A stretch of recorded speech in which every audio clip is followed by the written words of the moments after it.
January 28th, 1 Year Chronology Reading Insights video. We're going to be in Job chapter 32 through 34. In Job 32, we start with Elihu, and he is now speaking first to Job's friends in chapter 32. Then 33, he moves over to Job and continues talking to him through verse 37. Elihu is like a prophet. He has a message to speak to Job. The difference is Job's three friends, they have been answering Job and speaking to Job based on their unfounded evidence of what led to Job's calamity, where Elihu is actually saying, no, I've listened to you, Job. I've listened to your words, and some of the things you're saying in the midst of your suffering, Job, is impugning the character of God. And I got something to say to you about that. First, let's go to chapter 32. And we're going to go a little bit quicker in this Insights video covering Elihu. And Elihu's kind of like a John the Baptist or Elijah, kind of warming up for God to come on the scene in chapter 38 and deliver his message to Job. But first, he wants to have a word with Job's three friends. He says, so these three men ceased to answer Job because he was righteous in his own eyes. Then Elihu, the son of Barachel, the Buzite of the family of Ram, burned with anger. He burned with anger at Job because he justified himself rather than God. He was angry at Job. He was angry at Job, really because he was angry about what God had done, what Job had done to God. He was angry that Job had that he believed Job had impugned the character of God, God's goodness and God's justice. So it says he burned with anger also at Job's three friends, and that's who he's talking to mainly in chapter 32. And they found no answer, though they had declared Job to be wrong. Job's friends had declared Job to be wrong, but they didn't have any great evidence. They found no answer. And Elihu's from chapter 4 to 25 has been listening to all this. Now, Elihu had waited, verse 4, to speak to Job because they were older than he. But when Elihu was younger, he was trying to be respectful, not speak in. But when Elihu saw that there was no answer in the mouth of these three men, he burned with anger. He was angry at these men. Then Elihu, the son of Barachel, the Buzite, answered and said, I am young in years, and you are aged. Therefore I was timid and afraid to declare my opinion to you. I said, let days speak, and many years teach wisdom. So he said, I'm younger. I was going to let the older, I'll let you three guys go on. But it is the spirit in man, the breath of the Almighty, that makes him understand. So remember, he's speaking to these friends and just telling them, like, it's the spirit of God in man, not age. If you remember back, even his three friends really tried to appeal to age and tradition, as in saying what we're saying is right. And Elihu is like, nope, it's the breath of the Almighty. It's the breath of the Almighty, the Spirit of God. He says, it is not the old who are wise, nor the aged who understand what is right. Therefore, I say, listen to me, let me declare my opinion. He's like a prophet. He says, behold, I waited for your words. I listened for your wise sayings while you searched out what to say. I gave you my attention, and behold, there was none among you who refuted Job or who answered his words. He said, you didn't give anything really good. You gave no substance. Your system was flimsy. Verse 13, beware lest you say, we have found wisdom. God may vanquish him, not a man. He's like, I didn't hear wisdom in what you guys had said. He has not directed his words against me, and I will not answer him with your speeches. So he says, your speeches are no good to me. I'm not going to use your speeches, guys. I'm actually use Job's own words, which is, remember, total difference. Job's friends were using examples and thoughts from Job's life that they didn't even have an accurate record of. They just assumed because bad had happened, he must have done bad, especially in his regional kind of position. But Elihu says, no, I'm going to use your actual words, Job. That's going to be the case. Verse 15. So Elihu's not on Job about why he's suffering. What Elihu wants to talk about is how Job is suffering. But right now he's still directing towards these friends. So I will not answer him with your speeches, with what the three friends' speeches. He says, they are dismayed. They answered no more. They have not a word to say. His friends have nothing more to say to Job. What, shall I wait because they do not speak, because they stand there and answer no more? He said, you're not saying anything anymore else. Job has answered you back and you've given no credible evidence. Elihu tells the three friends, I also will answer with my share. I will also declare my opinion. For I am full of words, and the spirit within me constrains me. He's like a preacher who's been studying and has this message for God's people. Behold, my belly is like wine that has no vent, like wineskins ready to burst. He's saying like, I'm about to just bust open. I've been hearing all this. I must speak, he said, that I may find relief. I must open my lips and answer. What a great reminder of this, of just declaring God's word. I mean, when you are walking with God and you are putting God's word in your soul and life, it's like you just can't hold your lips. You've got to declare the good news. He says, I will not show partiality to any man or use flattery words to any person, for I do not know how to flatter. Else my maker would soon take me away. Wow. So Elihu just basically says, I don't know how to tell you what you want to hear, or else basically God would kill me. Okay, so this guy is like an Old Testament prophet, like a Puritan preacher. I mean, here is a man who has come in and said, friends, I can't even use what you've said so far. So he rebukes the three friends, Elihu. Now we come to chapter 33. Chapter 33, he now turns his attention to Job. And in chapter 33, he addresses Job. And really, when we go through this chapter, he's really talking to Job not so much about what Job did for all the calamity. He's really concerned about what Job did during the calamity, like what he had to say. So Elihu wants his voice to be heard in verse 1 through 7. Job has made some accusations against God, and Elihu wants those to be answered. Job has been saying that God's not speaking through any of this pain, all this innocent suffering, and Elihu is going to remind him and say, no, actually God has been speaking through this. And actually the biggest thing Elihu is telling Job here is that God speaks through that pain, the pain that you've been going through. Let's keep reading it here. So we see in verse 1, he's now speaking to Job. He says, but now hear my speech, O Job, and listen to all my words. Behold, I open my mouth, the tongue in my mouth speaks. My words declare the uprightness of my heart, and what my lips know, they speak sincerely. The Spirit of God has made me, and the breath of the Spirit of God has made me, and the breath of the Almighty gives me strength. So he is completely relying on God to give him. He says, give him what he needs to say to Job. He's like a John the Baptist, an Elijah. Answer me if you can. Set your words in order before me. Take your stand. So basically he says, like, let me have a crack at it. Behold, I am toward God as you are. I too was pinched off from a piece of clay. So he is admitting that he is just like Job, made just like Job. So he basically says, I'm for you. Behold, no fear of me need terrify you. My pressure will not be heavy upon you. So he says, I love this. He says, like, my pressure will not be heavy upon you. I'm not going to tell you, I'm not going to, with no evidence, do what the other three friends have done. So I'm not going to try to be heavy upon you. I'm trying to help you, not hurt you.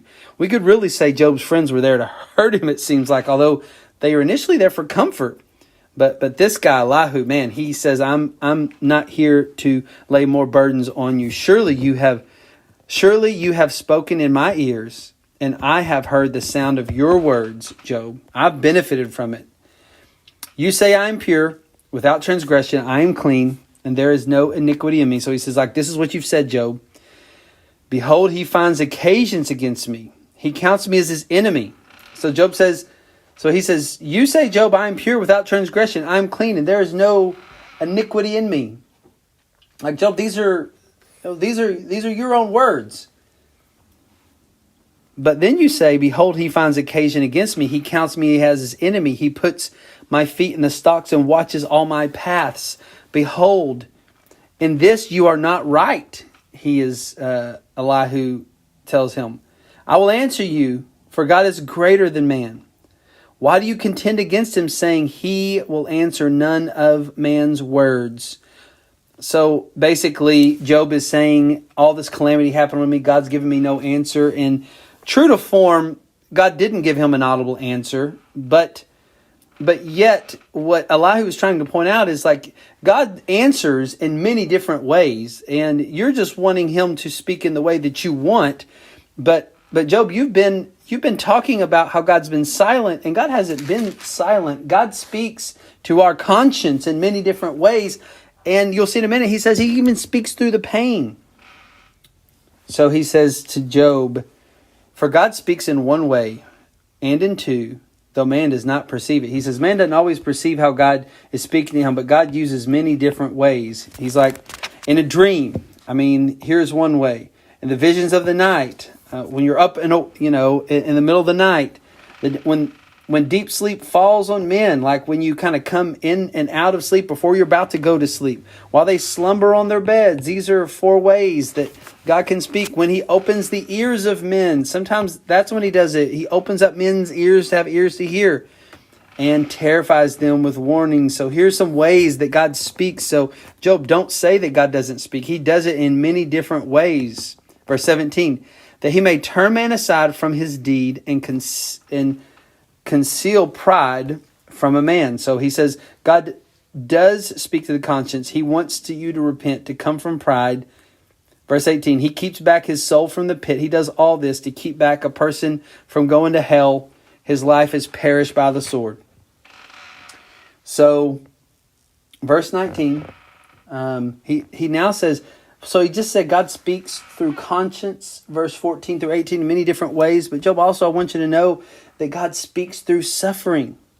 C.S. Lewis said, God whispers to us in our pleasures, speaks in our conscience, but shouts in our pains. It is his megaphone to rouse a deaf world. God speaks to us loudest in pain. And so now, Elihu is saying God speaks to us in our pain, like he's been speaking to you in the midst of the pain. You've been saying that he doesn't, but he does. You're lying, Job. I've been listening to your words. Elihu says to Job, man is also rebuked with pain on his bed and with continual strife in his bones. So he's just saying, like, this is what God does. He puts pain on people. Man is rebuked with pain and on his bed and with continual strife on his bones, so that his life loathes bread and his appetite the choicest foods. Like God puts it on man sometimes. Man suffers.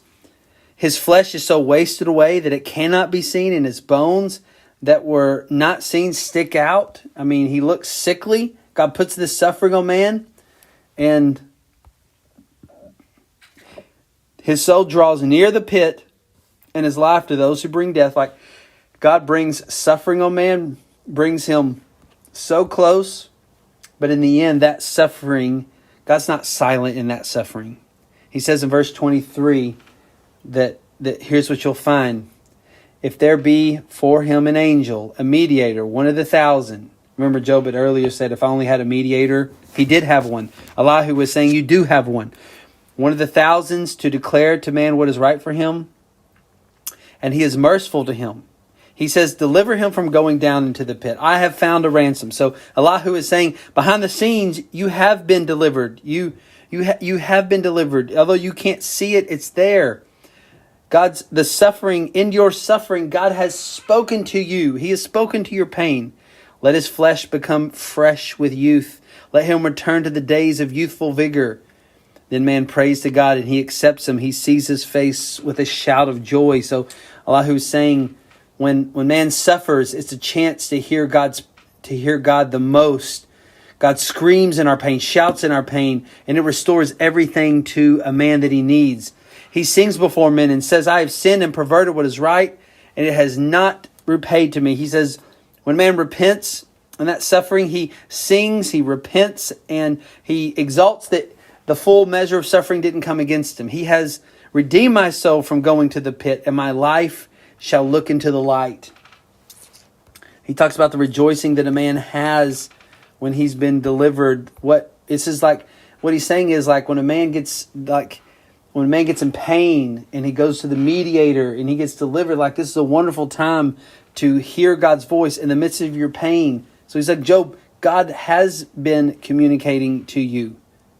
And in fact, you read all this stuff, even the mediators were just pawns in God's hands. The comforters were pawns in God's hands. Those comforters, the miserable comforters they were actually pointing, their vexation of Job caused him to have to run towards the Lord more.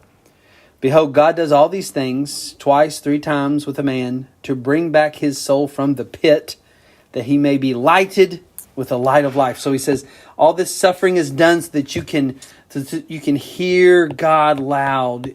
Okay, Job, that's what's happened. You have said that God is silent in all this. Your own words have said this, but Job, you're wrong. Pay attention, Job. Listen to me, he says. Be silent and I will speak. If you have any words, answer me. Speak. So he says, if you got anything better to say, say it. For I desire to justify you, Job. I'm on your side. I'm here for you. If not, listen to me and be silent and I will teach you. And then what you find between chapter 33 and 34, no one says anything. The 3 friends and Job, they're just like, okay, speak on. And so this is the difference. By the way, translators, interpreters have always had a hard time with Elihu. Very hard to interpret what he's trying to kind of get across here because, man, Elihu just... Some commentators through the years would read what Elihu has to say and would say that Elihu's being a little too legalistic with Job's laments, that Elihu's not catching the nuances of what Job is saying, which there's a case for that. But also there's some that would go that, no, Elihu, he's God's man. He's God's prophet delivering God's message, warming him up for the message of God. There's some that would say that is a lot of what Elihu is, but he maybe gets a little too aggressive, more aggressive than he needs to. Maybe starts out well, but then goes a little wonky. So we'll talk a little bit more about that as we go along, but just giving you a full orbed kind of understanding of Elihu. Chapter 34, Elihu now he's speaking to Job again, and Job doesn't say anything, his friends. He basically says, listen to me. So in chapter 38, Elihu he's angry and about really that he believes that what he's heard from Job, that he's heard Job impugn the character of God. Impugn the character of God. And so he believes that in all that time, I just need to make sure I'm still recording here, guys. Yeah, still recording. So he believes that that the character of God, his justice and his goodness, he believes that Job has put this on trial during his suffering and the things that he says. And he uses Job's own words, his own words and thoughts to use his case, whereas Job's friends never did that. Job's friends simply made up stuff that they were supposing. Look in chapter 34, verse 1. And Elihu answered and said, hear my words, you wise men. Give ear to me, you who know. So he's like, everybody kind of listen in, you wise men. Everybody listen in around. There were probably others there listening as well. For the ear tests words as the palate tests foods. It's like, I'm going to use Job's own words here, guys. So there's no subjectivity to what I'm telling you. Let us choose what is right. Let us know among ourselves what is good. Let's just lay out the evidence, Elihu says. For Job has said, so he's using Job's own words and thoughts. For Job has said, I am in the right, and God has taken away my right. In spite of my right, I am counted as a liar. My wound is incurable, though I am without transgression. So he's like, this is what Job has said. And he's right. Job has really indicated, when you look at like chapter 9, verse 22, chapter 10, verse 3, chapter 21, verse 7 through 16, it's some of these ideas are actually counted there. So we can't completely, dismiss that. So he's using Job's thoughts and his reasoning and his words. And he says, what man is like Job? By the way, he's speaking to a wider audience here until we get to verse, till verse 15. So he's speaking to Job at a wider audience.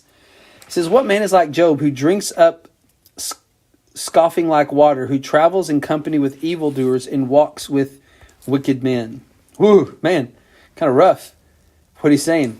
For he said, it profits man nothing that he should take delight in God. So he's quoting from Job, and he's saying, like, Job, basically you're and this falls in line with these scriptures that I said, up here, applied down here as well. So he says that that Job has said, it profits man nothing if he shall take delight in God. So basically, what Elihu is saying is, Job says that all the righteousness I had, I'm suffering innocently. Like, well, then what profit is it if I serve God? And what Elihu hears from that is he's saying, like, Job, you are impugning the character, the justice and goodness of God. You're saying God's unjust. You're saying he's not good when you say that. Therefore, hear me, you men of understanding. Far be it from God that we should do wickedness, and from the Almighty that he should do wrong. For according to the work of a man, he will repay him. So, Elihu wants to claim the justice of God. Of a truth, God will not do wickedly, and the Almighty will not pervert justice. So he says, Job seems to indicate that. This is Elihu's interpretation of what Job has said. And no, he is impugning God's character, is what Elihu is saying. He gave him charge over the earth, and who laid on him the whole world. If he should set his heart to it, and gather to himself his spirit and his breath, all flesh would perish together, and man would return to dust. If you have understanding, hear this, and listen to what I have to say.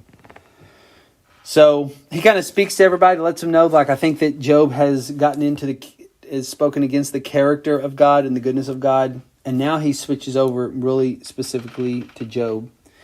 He says, shall one who hates justice govern? So he just basically says, like, God, like, if you're saying that God is unjust, but how can God govern if he's unjust? Job, will you condemn him who is righteous and mighty? Who says to a king, worthless one, and to the nobles, wicked man? He said, like, Job, you've accused God way too much in your speech. Who shows no partiality to princes, who regards the rich more than the poor, for they are the work of his hands. And the moment they die, at midnight the people are shaken and pass away, and the mighty are taken away by no human hand. So he's speaking directly to God. He is concerned with the accusations that Job has been making. For his eyes are on the ways of man, and he sees all his steps. So he says, like, God sees everything that's going on, and he is good, and he is not unjust, as you have been in your lamenting, saying, there is no gloom or deep darkness where evildoers can hide from him. He's just. For God has no need to consider a man further, that he should go before God in judgment. He shatters the mighty without investigation and sets others in their place. So he's like, God is so all-knowing that he didn't even need an investigation. He sets others in their place. Now, this is all true, what Elihu is saying. Now, commentators are divided on this at times. It really seems like Elihu is delivering a great message. It's just saying, like, you got to be careful with your lamenting, Job. It seems like you spoke against the character of God. Remember, some commentators would say that Elihu is just being a little too wooden here, listening to what Job had to say. Job had lost everything, his health, his wealth, and so Elihu says, thus, knowing their works, he overturns them in the night, and they are crushed. So he says, like, God eventually, he overturns them in the night. God will be righteous, Job. He will bring his justice. He strikes them for their wickedness in a place for all to see, because they turned aside from following him and had no regard for any of his ways. So that they caused the cry of the poor to come to him, and he heard the cry of the afflicted. When he is quiet, who can condemn? When he hides his face, who can behold him? Neither it be a nation or a man. That a godless man should not reign, that he should not ensnare the people. For has anyone said to God, I have borne punishment, I will not offend any more? Teach me what I do not see. If I have done iniquity, I will do it no more. So, he basically, in verse 33, says, will he then make repayment to suit you because you reject it? So, he basically is kind of saying, he's saying like, Job, are you expecting God to just say that, yes, he did do you wrong, and now God will tell you the truth of everything that's happening? Job, God's character is good and his justice is right. And now it's true. Job was saying he'd done nothing to receive all this calamity, but also Elihu's saying, I hear what you're saying and all you're refuting to your friends, and it seems like in your lamenting that you're forgetting that God is just. Okay? Now, of course, his friends thought that too, but they thought God's justice was immediate, not nuanced. So, Elihu's not negating the nuance of God's judgment and justice. Elihu's just saying, it seemed like, Job, you got a little bit too close to the edge about what you were saying. For you must choose and not I, therefore declare what you know. Verse 34. Men of understanding will say to me, and the wise who hears me will say, Job speaks without knowledge, his words are without insight. This is what Elihu is saying to Job. This is what the wise men are telling me. Would that Job were tried to the end, because he answers like wicked men. Job, you're answering like a wicked man when you talk about when you accuse the goodness and justice of God in your lamenting. For he adds rebellion to his sin. He claps his hands among us and multiplies his words against God. So, Elihu, he delivers the boom. Remember, some commentators are divided. They're just kind of like, man, Elihu, you kind of come in. But really, we see Elihu, it seems like here, we see Elihu really, he's kind of seemed like, Job, you got on the edge here in your pain. That God did speak to you through your pain. And what a great encouragement. We don't have to make all the judgments on what we think about Elihu, but I will tell you this. Elihu is right in chapter 34 that when we suffer, we can never impugn the justice and goodness of God. We can never impugn his character. When we can't trace his hand, we trust his heart. He is right that God communicates in many different ways and speaks loud and speaks very loud through pain. He is right to tell Job's friends, you've brought no credible evidence to the things that you've said. At least what Elihu is trying to do, and let's commend him, that he is trying to use the evidence of what Job actually has said, instead of the flimsiness of Job's three friends who had no evidence to their accusations. Elihu is saying, I'm listening to what you had said, to what you had actually said. And bless the Lord for a guy like Elihu who seems to be younger, and what a moment. But he had a fire in his belly for what God wanted him to say, and he couldn't hold it back. And man, there's nothing like having a fire in your belly for God's word, a fire in our belly for the character of God, a fire in our belly to deliver what the character of the one true God is like. And that's Elihu here. Okay, that completes today's Job 32 through 34, January 28th insight video. And we will see you tomorrow.